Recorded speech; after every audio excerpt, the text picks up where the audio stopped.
नमस्कार, मैं ऋचा सिंह और आप देख रहे हैं सी न्यूज भारत। वक्त हो चुका है न्यूज बुलेटिन का। इस बुलेटिन में हम बात करेंगे औरंगाबाद की, जहां भारतीय कम्युनिस्ट पार्टी के कार्यालय में मजदूर यूनियन के 7वें अंचल का हुआ आयोजन। आगे बात होगी बिजनौर की, जहां चांदपुर तहसील परिसर में बेटी को न्याय दिलाने के लिए 6 दिन से चल रहा धरना प्रदर्शन जारी। साथ ही आगे चर्चा होगी जौनपुर की, जहां समग्र शिक्षा अभियान के तहत शिक्षा चौपाल का किया गया आयोजन। और भी तमाम खबरों पर आइए करते हैं विस्तार से चर्चा। बिहार के औरंगाबाद के भारतीय कम्युनिस्ट पार्टी के कार्यालय औरंगाबाद में खेत मजदूर यूनियन का 7वां अंचल हुआ। सम्मेलन में काफी संख्या में कार्यकर्ता और ग्रामीण एवं शहरी मजदूर लोग उपस्थित रहे। सभी नेता अधिकारियों की बात को ध्यान से सुना और जल्द ही जिला बैठक अक्टूबर में होगी और इस खेत मजदूर यूनियन बिहार का विशाल सम्मेलन नवंबर में बिहार भर के खेत मजदूर यूनियन के द्वारा मजदूर आएंगे। खासतौर से खेत मजदूर यूनियन औरंगाबाद के संयोजक दिनेश राही ने बताया कि हमारी कुछ मुख्य मांगे हैं जिनके लिए आंदोलन हो रहा है, क्योंकि सरकार जो है हड़ताल के कानून को वैध घोषित की है। 8 घंटे की जगह 12 घंटे काम करवा रही है। ट्रेड यूनियन के अधिकार को समाप्त किया जा रहा है। ये सब विसंगतियों को लेकर के सम्मेलन किया जा रहा है।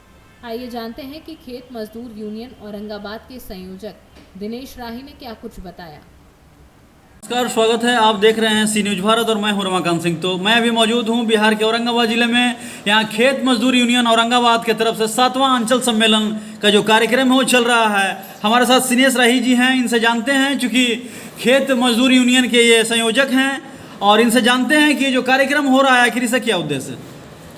यह जो खेत मजदूर यूनियन का जो अंचल सम्मेलन हो रहा है, ये सांगठनिक सम्मेलन है और इस सम्मेलन के माध्यम से आज के जो राजनीतिक परिस्थिति है देश में, मजदूरों पर जुल्म बढ़ा है, मजदूरों का हक और अधिकार लूटे जा रहे हैं, उसके खिलाफ हम इस सम्मेलन के माध्यम से प्रस्ताव लेकर के पारित करते हैं और आंदोलन में हम जाते हैं। जैसे गरीबों को 5 डिसमिल ज़मीन देने का सवाल है। बहुत से ऐसे भूमिहीन परिवार हैं जिनको वार्षिकत पर्चा तो मिल गई सरकार के द्वारा, लेकिन आज तक उनको ज़मीन दर्शन नहीं हुआ। तो इन तमाम सवालों को लेकर के खेत मजदूर की जो यूनियन है, वो यूनियन के माध्यम से हम संघर्ष को तेज करते हैं। और यह सम्मेलन आज हमारी वैसी परिस्थिति में हो रही है जब देश की राजनीतिक परिस्थितियां बिल्कुल मजदूरों के विरुद्ध चल रही हैं। औरंगाबाद से सी न्यूज संवाददाता रमाकांत सिंह की रिपोर्ट।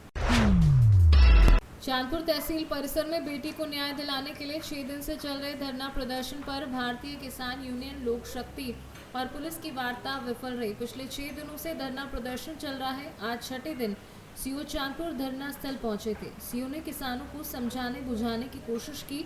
भारतीय किसान यूनियन, लोक शक्ति से जुड़े किसान अपनी मांगों पर अड़े हुए हैं। भारतीय किसान यूनियन लोक शक्ति के जिलाध्यक्ष ने सीओ से जांचकर्ता दरोगा द्वारा आरोपी पक्ष से पैसे लेने का आरोप लगाया है। साथ ही कहा है कि जो तहरीर उन्होंने दी थी उसके हिसाब से धाराएं नहीं लगाई है।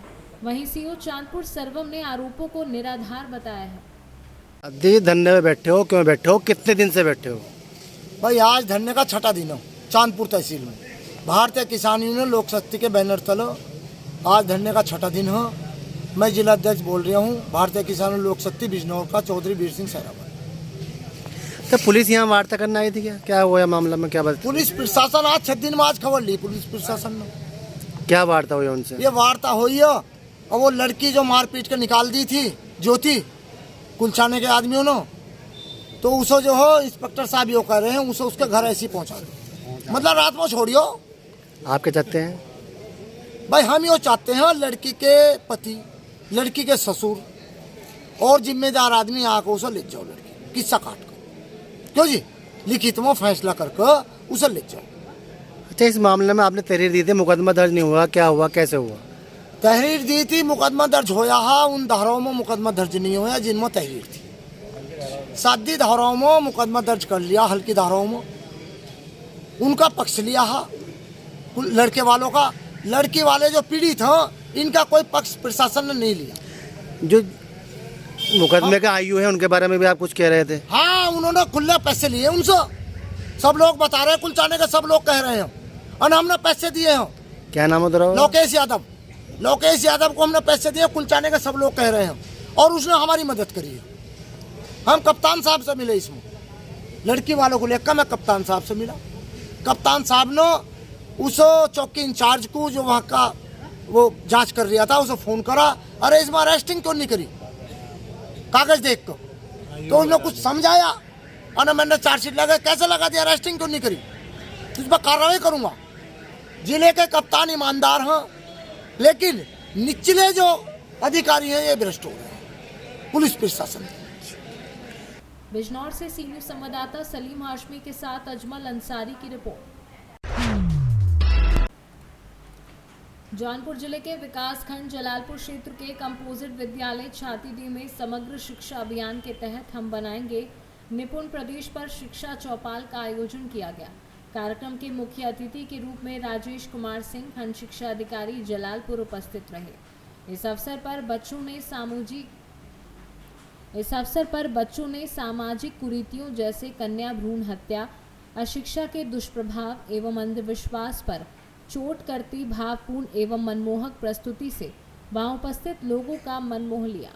कार्यक्रम में प्रतिभाग करने वाले बच्चों को मुख्य अतिथि ने पुरस्कृत भी किया। कार्यक्रम की अध्यक्षता एसएमसी अध्यक्ष सनोज कुमार मिश्रा ने व संचालन जनार्दन पांडे ने किया। इस अवसर पर ग्राम प्रधान प्रतिनिधि विजय कुमार यादव, विद्यालय के प्रधानाध्यापक शंभुनाथ सिंह, कुलदीप मौर्य, डॉक्टर गिरीश कुमार सिंह, रुद्रसेन सिंह, अनिल कुमार राय, साहब शर्मा, देवेंद्र दुबे, पवन सिंह, कमलेश, डॉक्टर शैलेश आदि लोग उपस्थित रहे। जौनपुर से सी न्यूज़ संवाददाता पंकज भूषण मिश्रा की रिपोर्ट।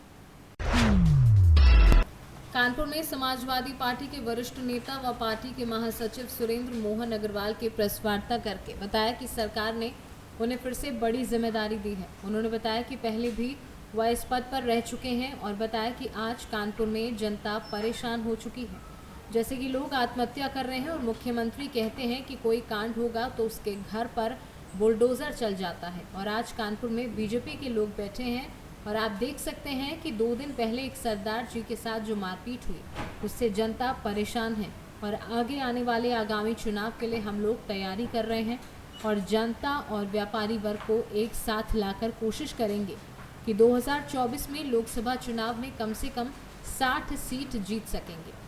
वार्ता में मुख्य रूप से नगर अध्यक्ष समाजवादी पार्टी फजल महमूद और कमलेश उमर आदि लोग उपस्थित रहे। जिम्मेदारी हमको दोबारा मिली है। 2010 में भी मैं इसी पद पे था, उसके बाद व्यापार संवर्धन राष्ट्रीय अध्यक्ष रहा, पार्लियामेंट बोर्ड का मेंबर रहा, लेकिन राष्ट्रीय अध्यक्ष जी ने फिर विश्वास जो हमारे को लगाया और जिम्मेदारी दी है। मैं ये कहना चाहता हूँ कि जिम्मेदारी के साथ साथ हमारा कानपुर का संगठन वो उसकी तरह कार्य कर रहा है।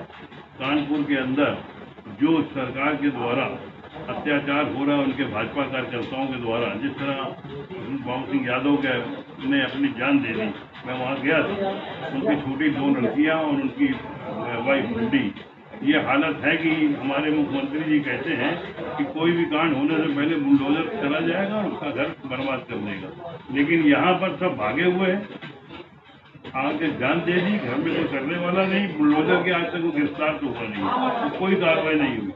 और इसी तरह से आपका जो है सर्जिकल जो ये हमारे सरदार जी थे, हैलर के सामने सर्जिकल की दुकान है उनके साथ भाजपा ही कार्यकर्ताओं ने क्या किया और क्या सलूक हो रहा है। भाजपा वाले ही उसको सपोर्ट कर रहे हैं जो जिन्होंने उसके साथ अत्याचार किया। लोकसभा को लेके क्या किया? लोकसभा को लेके जो है मैं पूरे प्रदेश के अंदर मेरा कार्य क्षेत्र इस प्रदेश रहा है व्यापार मंडल। कानपुर से सी न्यूज़ संवाददाता रोहित की रिपोर्ट।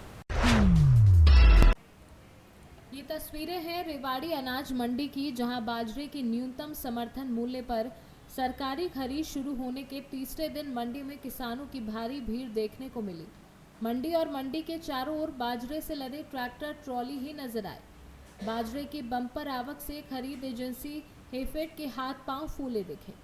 मार्केट कमेटी के सचिव और व्यापार मंडल ने किसानों से अपील की कि सरकार किसानों के बाजरे का एक एक दाना खरीदेगा, थोड़े धैर्य रखें ताकि मंडी में अव्यवस्थाएं ना फैलें और उन्हें भी इंतजार ना करना पड़े। किसानों को कोई दिक्कत नहीं आने दी जाएगी। सरकार बाजरे की खरीद जो है वो शुरू हो चुकी है। अभी तक की क्या स्थिति, कितना प्राइवेट एजेंसी ने खरीदा और कितनी सरकारी खरीद हुई? बाजरे की सरकारी खरीद जारी है और प्राइवेट खरीद अब तक दोनों मिला के 1,68,000 क्विंटल बाजरा जो है आया है, जिसमें सरकारी बाजरा है वो लगभग 38,000 क्विंटल और प्राइवेट बाजरा जो है वो 1,30,000 क्विंटल। अभी तक प्राइवेट एजेंसी को भी काफ़ी किसानों ने बाजरा बेचा, लेकिन आज हम देख रहे हैं स्थिति मंडी बिल्कुल एकदम लबालब बनी हुई, काफ़ी आवक है आज बाजरे की और बिल्कुल एकदम चारों तरफ जाम सा ही नज़र आ रहा है। इसका रीज़न क्या मान है? इसका कारण ये है कि सभी फार्मर ये चाहते हैं कि भी हमारा जल्दी से जल्दी बिक जाए बाजरा सरकारी रेट में, कहीं सरकारी खरीद बंद ना हो जाए, तो उनके दिमाग में ये बात है। लेकिन मेरी किसानों से अपील है कि वो जल्दबाजी ना करें। बाजरे की जो सरकारी खरीद प्रक्रिया अभी लंबी चलेगी, वो उनको सब्र रखना चाहिए थोड़ा सा, ताकि मंडी में अव्यवस्था न हो। मंडी में अगर अव्यवस्था होगी तो ये किसानों को ही समस्या होगी, लाइन लंबी लग जाएगी, जाम लग जाएगा, ट्रैक्टर ट्रालियाँ एक दूसरे के उसमें खड़ी हो जाएगी, फंस जाएगी।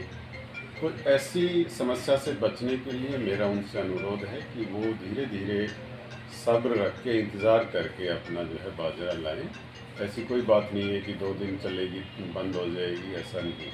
सर, बहुत सी मंडियों से, हरियाणा की बहुत सी मंडियों से इस प्रकार की खबरें भी आ रही हैं कि जो सैंपल्स लिए गए थे बाजरे के, उसमें से अधिकांश फेल भी हो चुके हैं। क्या वो उसका कारण नमी है या कोई अदर रीज़न है? देखो, इस बारे में तो जो खरीद एजेंसी ही बता पाएगी।